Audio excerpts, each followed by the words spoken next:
Hey guys, Tim Sisler here with the Solomon Group at Caldwell Banker, and I'm going to go ahead and go over this with you, kind of break it down for you.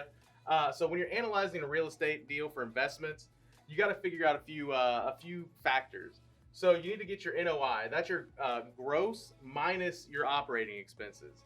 Once you figure that out, you're going to get your cap rate. That's your cash on cash return. And the way you figure that out is you take your NOI and you divide that by how much you spent to purchase the home.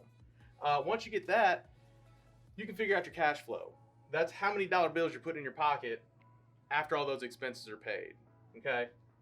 And then the next thing you're going to need is your expense ratio. We always go with a conservative estimate of 50%.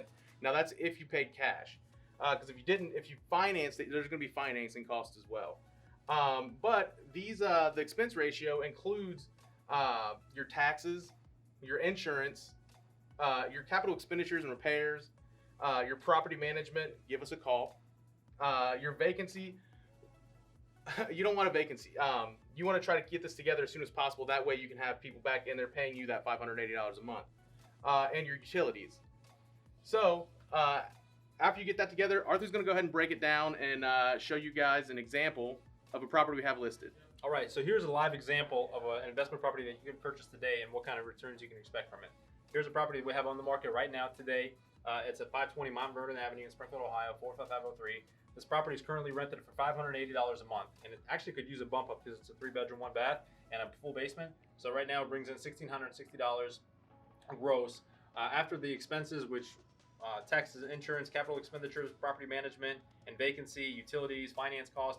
After all of those things, we're estimating on this property per year right around $3,150 in expenses. So that could vary because you could have less vacancy. This tenant, for example, she's been here 8 years, so you really wouldn't have to worry about the vacancy. Property management, if you do it yourself, if you own the property, you can obviously save money there. So it could be from anywhere from $2,500 to $3,800. So we just took the median, $3,150. So $6,960 minus $3,150, you're looking at $3,810.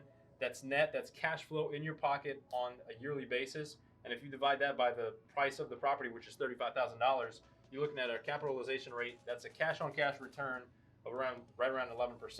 Now, if you do the bump up in the rent, obviously that's going to bring up your NOI. It's going to bring up your cap rate, and it's going to show a better evaluation of the property.